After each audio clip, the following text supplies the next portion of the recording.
Welcome back guys, कैसे हो आप लोग। आपका बहुत बहुत स्वागत है Bharat fitness institute YouTube channel पर।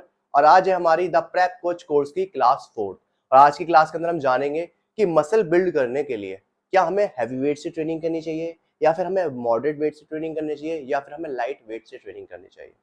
मतलब ये दिमाग में हर किसी का क्वेश्चन रहता है कि सर हमें कितने वेट से ट्रेनिंग करनी चाहिए कि हमारा मैक्सिमम मसल ग्रोथ हो। कुछ चीजें हैं जो आप लोगों को पता है, बट आज तक आप में से काफी लोग ऐसे होंगे जिस कि उसको सही तरीके से फॉलो नहीं करते होंगे। मतलब कि मैं बात कर रहा हूँ कुछ ऐसे ट्रेनिंग टिप्स की जो कि कुछ आपके एक्सपर्ट्स ने दी है, लेकिन फिर भी आप उनको समझ नहीं पाते हैं। काफी लोग ऐसे डेफिनेटली होंगे। तो आज मैं आपको बिल्कुल कंप्लीटली सॉल्यूशन देने वाला हूँ कि हमें किस वेट से ट्रेनिंग करनी चाहिए, क्यों करनी चाहिए, और अपना पर्सनल एक्सपीरियंस, अगेन हमेशा की तरह अपना पर्सनल एक्सपीरियंस मैं आपको बताऊंगा कि आपको सबसे ज्यादा बेनिफिट किस चीज में होगा। ठीक है, तो देखो स्टार्ट करते हैं। सबसे पहली चीज, कुछ वो चीज आपके सामने लेके आता हूँ बोर्ड के ऊपर जो आपको हेल्प करेंगी इस पूरे टॉपिक का कंक्लूजन निकालने में। ठीक है, सबसे पहली चीज ये है कि मान लेते हैं जब हम बात करते हैं वेट ट्रेनिंग की, तो हमारे क्या क्या गोल हो सकता है ड्यूरिंग वेट ट्रेनिंग। हम वेट ट्रेनिंग हो सकता है कि अपनी मसल हाइपरट्रॉफी के लिए कर रहे हो सकता है कि हम जो वेट ट्रेनिंग कर रहे हैं हम कर रहे हैं स्ट्रेंथ के लिए, और हो सकता है कि हम जो वेट ट्रेनिंग कर रहे हैं अपना एंडोरेंस के लिए कर रहे हो। ये डिफरेंट डिफरेंट गोल्स हो सकते हैं। मोस्ट ऑफ आप में से जितने लोग अभी इस वीडियो को देख रहे हैं सबका ज्यादातर लोगों का गोल होगा हाइपरट्रॉफी। अभी मैं हाइपरट्रॉफी बताऊं किस टाइप की हाइपरट्रॉफी की बात करूं, उसके बाद स्ट्रेंथ। बहुत रेयर लोग हैं जो एंडोरेंस के लिए ट्रेन करते हैं, बहुत रेयर। ठीक है, खासकर एथलीट वगैरह जो एथलीट्स होते हैं वो ज्यादा एंडोरेंस के लिए ट्रेन करते हैं। अदरवाइज जो क्रॉसफिट वर्कआउट करते हैं वो एंडोरेंस में ट्रेन करते हैं ज्यादातर। अब इंपॉर्टेंट चीज क्या है बता, देखो जब भी हम हाइपरट्रॉफी की बात करते हैं तो हाइपरट्रॉफी का पहले मतलब समझ लो क्या है। हाइपरट्रॉफी का मतलब ये होता है कि जब किसी सेल का साइज इंक्रीज होता है ना, तो उसको हम हाइपरट्रॉफी बोलते हैं। ठीक है, तो एक बार थोड़ा सा हाइपरट्रॉफी भी समझा दूंगा। तो किसी सेल का साइज का इंक्रीज होना उसी को हाइपरट्रॉफी बोलते हैं। अब हाइपरट्रॉफी भी आपकी तीन तरह की होती है। एक होता है आपका सार्कोप्लाज्मिक हाइपरट्रॉफी, सार्कोप्लाज्मिक हाइपरट्रॉफी। ठीक है, एक होता है आपका फंक्शनल हाइपरट्रॉफी, और एक होता है आपका ट्रांजिएंट हाइपरट्रॉफी। देखो इसके बारे में बिल्कुल डीप नहीं बता सकता, डीप मैं इसको अदर वीडियो में समझा दूंगा। इस वाली वीडियो में सिर्फ आपको ये बताना चाहता हूँ कि इसकी हेल्प से हम आगे टॉपिक कैसे समझेंगे। देखो सार्कोप्लाज्मिक हाइपरट्रॉफी के अंदर ऐसा होता क्या है कि आपको सभी को पता है, जैसे हमारी मसल सेल है, ठीक है, वो एक मसल फाइबर को मसल सेल मानते हैं। ठीक है, तो इसके अंदर कुछ फ्लूइड होता है, इसी को बोलते हैं सार्कोप्लाज्म। जब इस फ्लूइड का जो कंटेंट है वो बढ़ जाता है, मतलब कि इस फ्लूइड की मात्रा बढ़ जाती है, तो इसी को बोलते हैं सार्कोप्लाज्मिक हाइपरट्रॉफी। तो जनरली अगर बॉडी बिल्डर्स को देखो तो उनके जो बड़े बड़े मसल्स के साइज होते हैं, राउंडनेस वगैरह, तो ये मतलब साइज जो होता है वो ज्यादातर सार्कोप्लाज्मिक हाइपरट्रॉफी करते हैं। यही दूसरी तरफ एक आपकी फंक्शनल हाइपरट्रॉफी। फंक्शनल हाइपरट्रॉफी का एक नाम और है, इसे बोलते हैं मायोफिब्रिल हाइपरट्रॉफी। तो ये नाम याद रखना, मायोफिब्रिल हाइपरट्रॉफी। मैं लिख देता हूं एक बार यहाँ भी इसको। एक हाइपरट्रॉफी और होती है, इसे बोलते हैं मायोफिब्रिल हाइपरट्रॉफी। अब ये मायोफिब्रिल हाइपरट्रॉफी क्या होती है? जब भी हम बात करते हैं मायोफिब्रिल्स की, मायोफिब्रिल्स है क्या? देखो होता क्या है कि हमारे जो मसल्स है ना, मसल्स के अंदर कुछ स्पेशलाइज प्रोटीन्स होते हैं। ठीक है, अब ये प्रोटीन में क्यों बोल रहा हूँ, या बोल सकते हो प्रोटीन फिलामेंट होते हैं। इनका मेन काम होता है मसल को कॉन्ट्रैक्ट करना। मसल कॉन्ट्रैक्शन में जो जिनका जो रोल है, इनका रोल है मसल कॉन्ट्रैक्शन के अंदर। मतलब जब भी मान लो आपको मूवमेंट परफॉर्म करनी है, तो आप क्या करते हो, आपके मसल फाइबर कॉन्ट्रैक्ट होते हैं। वो कॉन्ट्रैक्ट क्यों हो रहा है? क्योंकि उसके अंदर जो बेसिकली मेनली जो आपका कॉन्ट्रैक्टाइल प्रोटीन है वो क्या हो रहा है, एक दूसरे क्लोज आ रहे हैं। ठीक है, उसके बाद मसल कॉन्ट्रैक्शन होता है। इसका पूरा मैकेनिज्म मैंने पढ़ा रखा है। ठीक है, बाकी आप ज्यादातर आप जो पढ़ने वाले पूरा कोर्स में पढ़ोगे इसके ऊपर पूरा, कि किस तरीके से कॉन्ट्रैक्टाइल प्रोटीन काम करते हैं, क्या होता है, ये सब चीजें, उसको कॉन्ट्रैक्शन करने में क्या क्या रोल, मतलब क्या क्या स्टेप्स होते हैं। तो ये बिल्कुल डीप जो साइंस है वो आप पढ़ने वाले हो कोर्स के अंदर। तो बस मैं आपको इतना समझाता हूँ। तो कॉन्ट्रैक्टाइल प्रोटीन होता है, तो जब कॉन्ट्रैक्टाइल प्रोटीन का नंबर बढ़ता है, मैं बात कर रहा हूँ कॉन्ट्रैक्टाइल प्रोटीन का, जब कॉन्ट्रैक्टाइल प्रोटीन का नंबर बढ़ता है आपकी सेल के अंदर या मसल्स के अंदर, तो इसी को बोलते हैं फंक्शनल हाइपरट्रॉफी। इसको फंक्शनल हाइपरट्रॉफी इसलिए बोल रहे हैं क्योंकि यही फंक्शन करने में हेल्प कर रही है। सार्कोप्लाज्म तो बेसिकली फ्लूइड है। ठीक है, तो इतनी आपकी चीज आपको समझ में आ चुकी होगी। अब देखो यहाँ पे कोई इंपॉर्टेंट चीज है, ट्रांजिएंट हाइपरट्रॉफी। ट्रांजिएंट हाइपरट्रॉफी को क्लियर कर देता हूँ। आपका देखो, आपने देखा है जब ड्यूरिंग वर्कआउट आप वर्कआउट करते हो तो आपका जो मसल्स के अंदर पंप आता है, ठीक है, जो कि कुछ देर के लिए होता है जब तक वर्कआउट कर रहे होते हो। जैसे ही वर्कआउट खत्म कर दो 15-20 मिनट के अंदर वो पंप निकल जाता है। एक्चुअल में होता क्या है कि जो आपकी मसल सेल्स होती है, देखो अभी आप इसको देख रहे हो इस साइड से, ठीक है, अब इसको अगर सामने से देखोगे, मसल बंडल को आपने उठा लिया, तो ये बहुत सारी मसल फाइबर्स है, मतलब सेल्स है, इनके बीच में ब्लड इकट्ठा हो जाता है, फ्लूइड जिसे बोल सकते हो आप।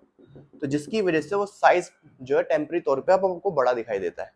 तो इसको बोलते हैं ट्रांजिएंट हाइपरट्रॉफी, टेम्पररी हाइपरट्रॉफी के नाम से इसको समझ सकते हो।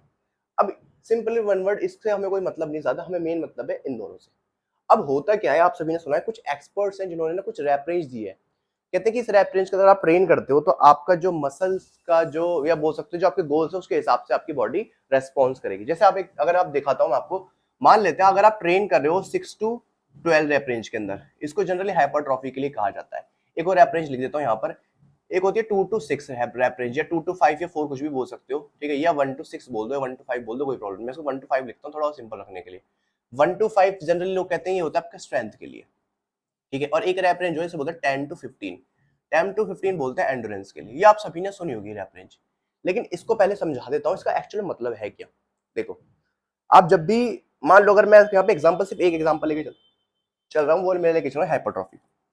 जब भी आप हाइपरट्रॉफी की बात करते हो तो मेरे बात ध्यान सुनना, यहाँ पे लिखा है 6 to 12 रैप रेंज आपको करनी है। इसका मतलब क्या है कि आपको 6 से 12 रैप करना है। इसका मतलब ये है कि आपने ऐसा वेट सेलेक्ट करना है, आपने ऐसा वेट सेलेक्ट करना है जिससे आप मिनिमम एटलीस्ट 6 तो रैप परफॉर्म कर पाओ, ठीक है, मिनिमम रैप्स, और उससे 12 से ज्यादा रैप ना लगे, मैक्सिमम इतने, मतलब कि मिनिमम और मैक्सिमम का नंबर है ये। अगर आपने कोई ऐसा वेट सेलेक्ट किया है जिससे आप 6 रैप परफॉर्म कर पा रहे हो, ठीक है, लेकिन 12 तक भी नहीं पहुंच पा रहे या 12 ही कर पा रहे हो, तो वो वेट एक्चुअल में इस रैप रेंज के हिसाब से बिल्कुल ठीक है। तो इसको बोला आपने 6 to 12 रैप रेंज के अंदर। तो अब होता क्या है, जो कुछ एक्सपर्ट्स हैं उन्होंने देखा कि जब भी हम 6 to 12 रैप रेंज के अंदर ट्रेन करते हैं तो हमारा जो बेसिकली जो मसल हाइपरट्रॉफी, जो मसल का साइज जो देखा बढ़ता हुआ, वो ज्यादा इस केस में देखा गया है। और इस केस के अंदर जनरली लोगों ने देखा है कि सार्कोप्लाज्मिक हाइपरट्रॉफी सबसे ज्यादा होती है। तो ये रैप रेंज ऐसी रैप रेंज है जिसके अंदर ज्यादा सार्कोप्लाज्मिक हाइपरट्रॉफी देखी जाती है। तो आपने कभी भी नोटिस करना, कभी भी नोटिस करना, जब भी आप जब भी आप किसी बॉडी बिल्डर को या खुद भी ट्रेन करते हो, आप ज्यादातर जो 6 to 12 रैप रेंज के अंदर ट्रेन करते हो, क्योंकि ये रिसर्च के बिहाफ पर देखा गया, भाई हाँ भी स्टडीज हुई, देखा गया क्या क्या ऑब्जर्वेशन निकली, उसके हिसाब से आपको देखा गया कि हाँ भाई ये रैप रेंज है, ठीक है। अब इसी तरीके से लोग स्ट्रेंथ की बोलते हैं। जब भी आप 1 to 5 के बीच में स्ट्रेंथ ट्रेनिंग करते हो, मतलब ट्रेनिंग करते हो, मतलब आपने ऐसा वेट सेलेक्ट किया है कि जो आपका, जिसके अंदर आप 1 to 5 रैप परफॉर्म कर पा रहे हो, ठीक है, तो उसके अंदर आपको फंक्शनल हाइपरट्रॉफी या बोल सकते हो मायोफिब्रिल हाइपरट्रॉफी देखी गई है, ठीक है। अब एक चीज आपको समझाता हूँ, समझना। एक चीज होती है, अब आप लोग सोच के देखो, अगर आप इस रैप रेंज में ट्रेन कर रहे हो या इसमें ट्रेन कर रहे हो, क्या ऐसा जरूरी है कि इसमें ट्रेन करोगे तो खाली फंक्शनल हाइपरट्रॉफी होगी, सार्कोप्लाज्मिक हाइपरट्रॉफी नहीं होगी, ठीक है, या इसमें ट्रेन करोगे तो खाली functional sarcoplasmic hypertrophy, functional hypertrophy होगी, नहीं होगी? ऐसा नहीं है। अगर आप दोनों रैप रेंज में भी ट्रेन करते हो तो आपको दोनों रैप रेंज के अंदर आउटकम्स दिखेंगे दोनों के। बट जो डिपेंड करता है कि अगर आप देखो तो बॉडी बिल्डिंग या मसल बिल्डिंग के केस के अंदर जो 6 to 12 रैप रेंज है वो इसलिए है क्योंकि इस रेंज के अंदर स्ट्रेंथ तो देखिए बढ़ती है, लेकिन मेन दिखा साइज बढ़ता है। क्योंकि यहाँ पर जो मैटर करता है वो करता है वॉल्यूम, कि कितना बड़ा वर्कआउट वॉल्यूम आपका है, कितना आप मसल्स को अंदर अंडर टेंशन रख रखा है आपने, ठीक है। तो मैं आपको इसी चीज समझाता हूँ, इसके ऊपर एक पूरी डिबेट है। कोई कहते हैं कि भाई हैवी वेट से ट्रेनिंग करनी चाहिए मसल बिल्ड करने को, कहते हैं लाइट वेट से। अब मैं आपको अपना एक्सपीरियंस बताता हूँ क्या, मेरी बात ध्यान समझना। देखो, जब मैं ट्रेनिंग में, जब मैंने करना स्टार्ट करी थी बहुत सालों पहले, तो मैं पहले लाइट वेट से ही ट्रेनिंग करता था, या बोल सकते हो वही ट्रेनिंग करता था जैसे 6 to 12 रेप रेंज वाली। फिर उसी ट्रेनिंग में मैं आगे बढ़ता रहा। तो मैंने एक चीज, मैंने एक टाइम देखा कि एक टाइम आने के बाद में ऐसा हुआ कि मेरे तो मसल्स का जो साइज है, ठीक है, वो मसल्स का साइज मेरा ऐसा था कि उस रैप रेंज के अंदर मेरा मसल्स का साइज पूरा बड़ा दिखाई देता था, ठीक है, कि हाँ भाई मैं थोड़ा सा ये कह सकते हो कि मसल हाइप, उस केस के अंदर मेरी बॉडी के अंदर जो बोल सकते हो राउंडनेस वगैरह थी वो ज्यादा उस टाइम पे ज्यादा दिखाई देती थी जब मैं इस रैप रेंज के अंदर ट्रेन करता था, जब मैं वॉल्यूम ट्रेनिंग ज्यादा करता था। आप बोल सकते हो जब मैं 6 to 12 रैप रेंज के अंदर ट्रेन करता था और इसके अंदर मेरे नंबर ऑफ सेट्स भी मॉडरेट टू हाई होते थे उसके अंदर, ठीक है। तो मैंने जब जब मैं इस रैप रेंज के अंदर ट्रेन करता था तो मेरे मसल्स का जो साइज था, ठीक है, आप बोल सकते हो कि अभी कंपेयर में ज्यादा बड़ा दिखाई देता था, ठीक है, ज्यादा साइज दिखाई देता था, मैं वॉल्यूम ट्रेनिंग ज्यादा करता था। बट जो मेरी स्ट्रेंथ थी, स्ट्रेंथ मेरी एक्चुअल में उतनी नहीं थी जितनी आज है, ठीक है।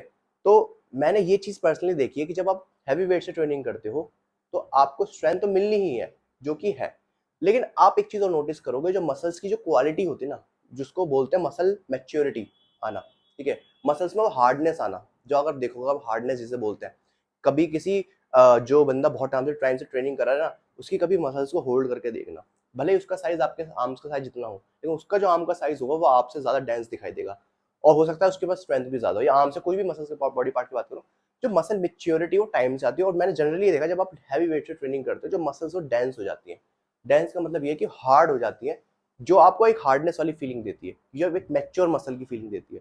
तो मुझे जो अपनी मसल्स को जो हार्डनेस जो मुझे फील होती है, जो मैं छूता हूँ, टच करता हूँ, ठीक है, उतनी मुझे पहले नहीं हुआ करती थी। पहले मुझे ऐसा लगता था कि हाँ ठीक है, साइज तो है, बट वो वाली बात नहीं लगती थी। कहते ना कि यार एक हार्डनेस सी लगती है, कि लगता है कि मसल मैच्योरिटी है, ठीक है, तो वो मसल मैच्योरिटी तो टाइम के साथ आती है, दूसरा ट्रेनिंग के साथ। तो जनरली मैंने ये देखा है, जब आप हैवी वेट से ट्रेनिंग करते हो तो ज्यादातर जो मसल मैच्योरिटी, जो हार्डनेस वगैरह तब आती है। लेकिन ये बात हकीकत है, जो मसल्स का जो साइज है, जो राउंडनेस वगैरह है, वो आपको इतनी दिखाई नहीं देगी, ठीक है। मैं नेचुरल वे में बात कर रहा हूँ, नेचुरल केस के अंदर, ठीक है, ये अपने पर्सनल एक्सपीरियंस से बता रहा हूँ। अब यहाँ पे एक चीज आपको क्या समझ में आ रही है, अब आप इससे अब सोच रहे मेरी बातें सुन के, तो इसका मतलब तो फिर हमें हैवी वेट से ट्रेनिंग करनी चाहिए।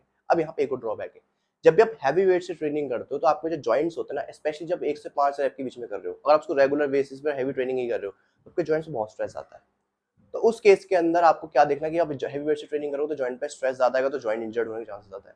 एक चीज और है, एक वर्ड होता है मैकेनिकल टेंशन। मैकेनिकल टेंशन का सिंपल मतलब ये है कि जब आप ट्रेनिंग करते हो, तो जो आपने वेट लिया है, जो आपने रेजिस्टेंस लिया है, उस रेजिस्टेंस की मूवमेंट को रोकने के लिए आपके मसल फाइबर भी एक फोर्स एक्सर्ट करते हैं।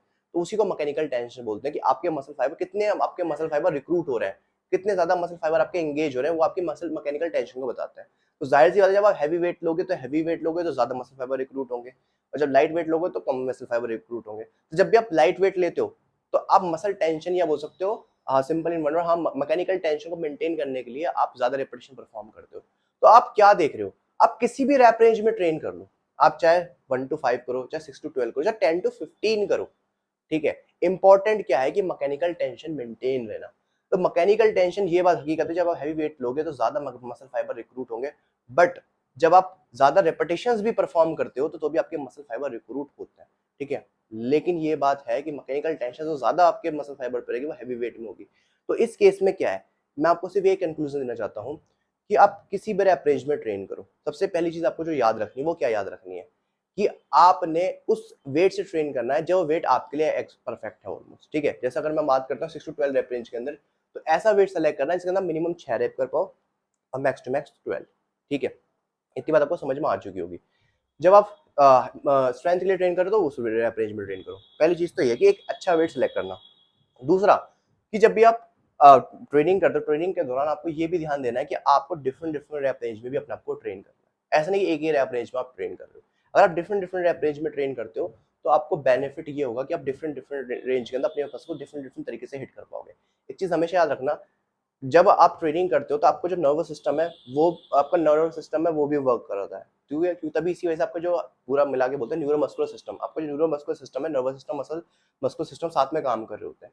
तो कभी कभी जब हम ट्रेनिंग करते हैं, तो ट्रेनिंग के दौरान पे हमारा नर्वस सिस्टम पहले थक जाता है, और हमारी मसल्स अब उस टाइम फटीग नहीं हुई होती है। तो आपको ये भी ध्यान देना है कि आपकी जो ट्रेनिंग है वो स्मार्ट वर्क होनी चाहिए, हार्ड वर्क नहीं। देखो कुछ कुछ केसेस में होता क्या है, कि कुछ लोग आप देखोगे, आपको एक बहुत कॉमन एग्जांपल देता हूँ, आपको शायद आप लोग इससे रिलेट कर पाओ।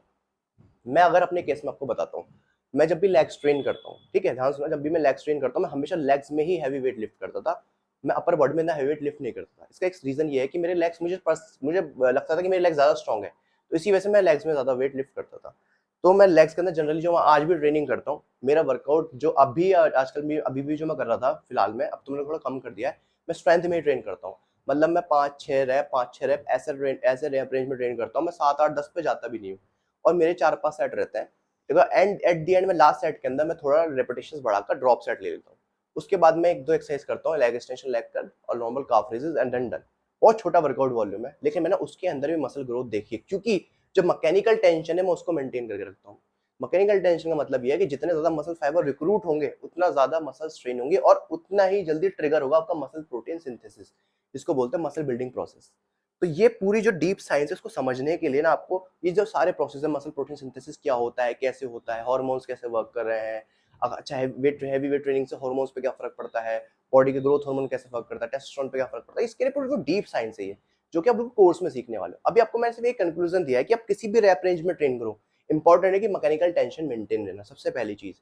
दूसरा, एक चीज और आपको पता होनी चाहिए कि भैया मैकेनिकल टेंशन मेंटेन कैसे रहती है, वो तब रहती है जब आपकी मूवमेंट परफेक्ट होती है, ठीक है, और जब एक टेम्पो में ट्रेन करते हो। टेम्पो मतलब समझ रहे हो, एक मूवमेंट को आप कितनी देर में परफॉर्म कर रहे हो। देखो आज मैंने आपको जो पढ़ाया है ना, जो आपके मैंने प्रीवियस क्लास में ट्रेनिंग वेरिएबल्स के बारे में बताया था, उसमें से आज एक ट्रेनिंग वेरिएबल है जिसका नाम है इंटेंसिटी। आज मैंने इंटेंसिटी के बारे में आपको समझाया है कि आपको वर्कआउट इंटेंसिटी कितनी होनी चाहिए अकॉर्डिंग टू गोल्स, ठीक है। तो मैंने आपको बताया आपको ऐसा वेट सेलेक्ट करना है जिसके अंदर आप उस रैप रेंज के अंदर ट्रेन करो। अगर मान लो आप 10 रैप परफॉर्म करते हो, ठीक है, अगर आप ऐसा ऐसा आपने वेट सेलेक्ट किया, इससे आप 10 रैप परफॉर्म कर पा रहे हो, तो वो आपका 1 आरएम का लगभग 70% वेट आपने लिया है। मतलब कोई भी एक्सरसाइज है जिसके अंदर आप 10 रैप परफॉर्म कर पा रहे हो, कंपाउंड एक्सरसाइज की बात कर रहा हूँ, तो इसका मतलब आपने अपने 1 आरएम का 70% वेट लिया है। इसी तरीके से अगर आप कोई एक्सरसाइज कर, आप 3 से 4 रैप परफॉर्म कर पा रहे हो, तो ऑलमोस्ट आपने इसके अंदर 1 आरएम का अपना मे बी 90% ऑलमोस्ट वेट लिया है। तो ये आपको समझाना चाह रहा हूँ कि आपको ये पता नहीं आप कितना वेट सेलेक्ट कर रहे हो, वो सबसे इंपॉर्टेंट है। ठीक है, अब एक इंपॉर्टेंट चीज और सुन लो।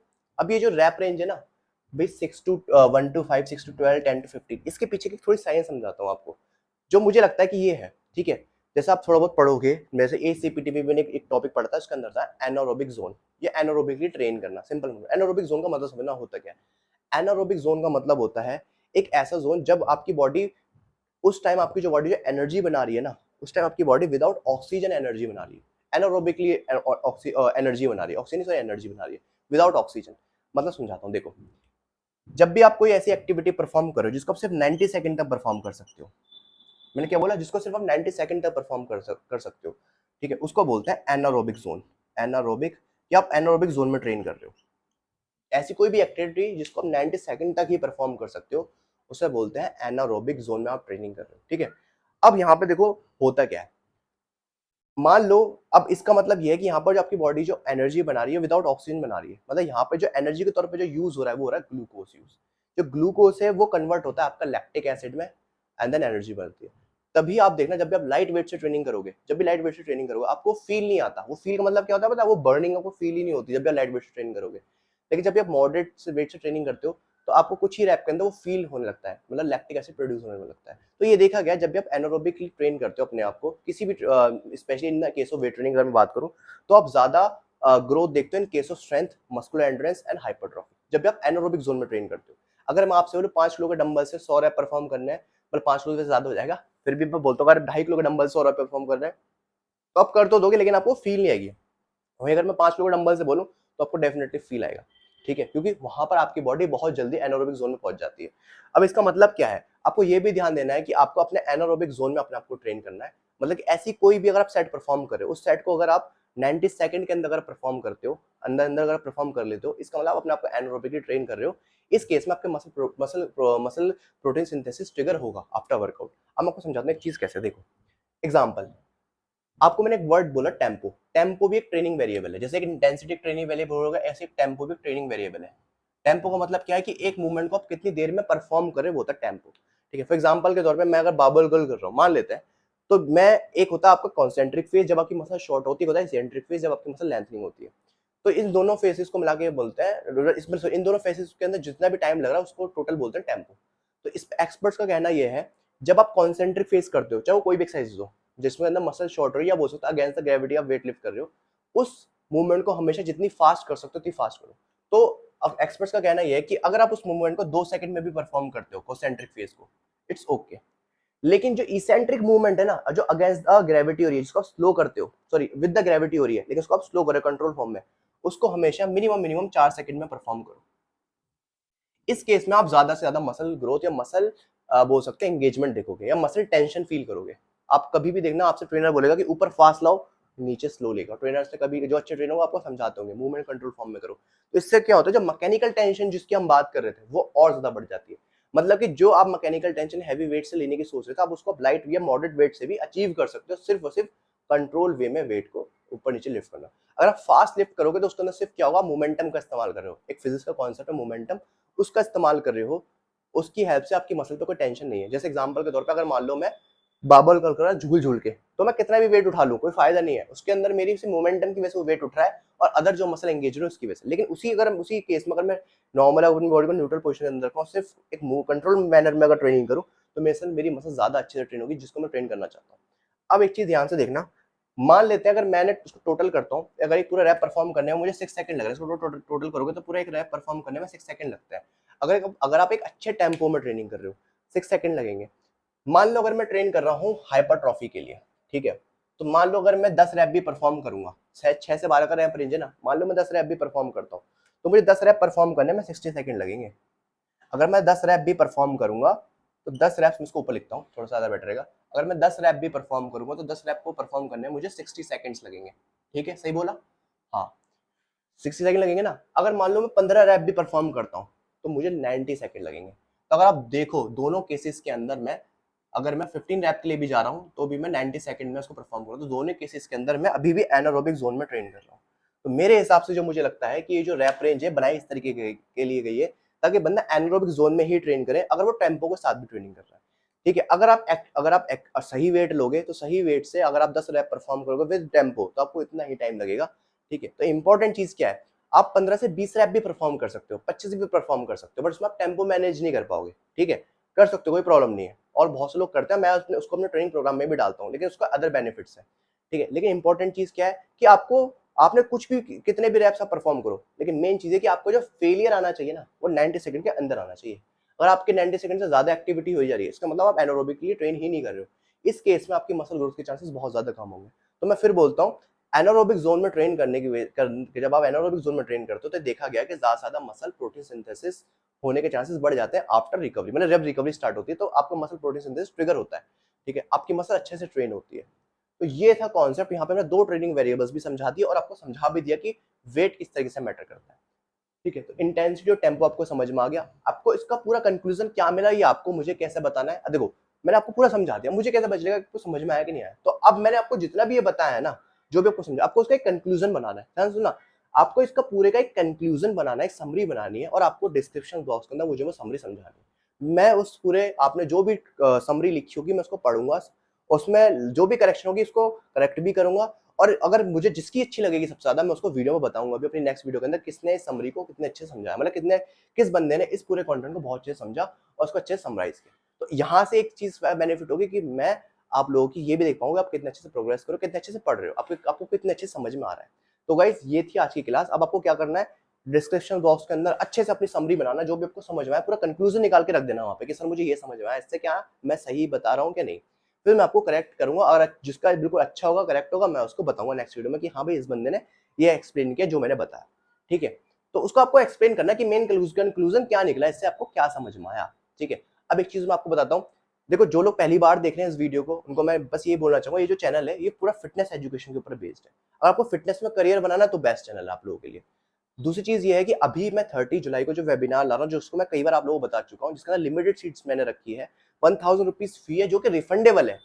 आफ्टर अ वीक जब वेबिनार हो जाएगी उसके बाद आपको रिफंड हो जाएगी। जिन लोगों भी फिटनेस में करियर बनाना और अपने लिए काम करना है, ऐसा चाहते हो कि खुद के लिए काम करें, किसी का अंडर काम ना करें, अपना खुद का बिजनेस स्टार्ट करें और जीरो से नहीं एक अपर लेवल से स्टार्ट करें, तो ये वेबिनार आप लोगों के लिए। मैं इसके अंदर आपको बताने वाला हूँ कि किस तरीके से अपना एक बिजनेस स्टार्ट कर सकते हो जीरो इन्वेस्टमेंट पे। ठीक है, समझो जीरो इन्वेस्टमेंट पे और अपर लेवल पे, बिल्कुल जीरो पे नहीं बिल्कुल अपर लेवल पे से स्टार्ट करोगे, और एक ऐसा प्लेटफॉर्म आपको मिलने वाला है जिसके बाद आपकी लाइफ में डेफिनेटली कोई ना कोई चेंज आएगा, और जो बंदा मेहनत करेगा जो लगा रहेगा वो सक्सेस हो जाएगा। ठीक है, तो बस इतना ही कहूंगा कि अगर डिसाइड कर लिया कि भाई फिटनेस को अपना करियर बनाना, अपने पैशन को फॉलो करना है, तो इस वेबिनार में आओ, मुझसे मिलो, मुझसे वन ऑन वन कन्वर्सेशन करो। ठीक है, बस ये जो फी रखी है वो इसलिए ही रखी है ताकि मैं चाहता हूँ जो जेन्युइन लोग आए मेरे से बात करने, मैं उनसे बात कर पाऊँ। तो आप लोगों को मैं इनवाइट करता हूँ इस वेबिनार के अंदर। तो मिलते हैं अब नेक्स्ट क्लास के अंदर, जब तक के लिए टेक केयर, बाय बाय।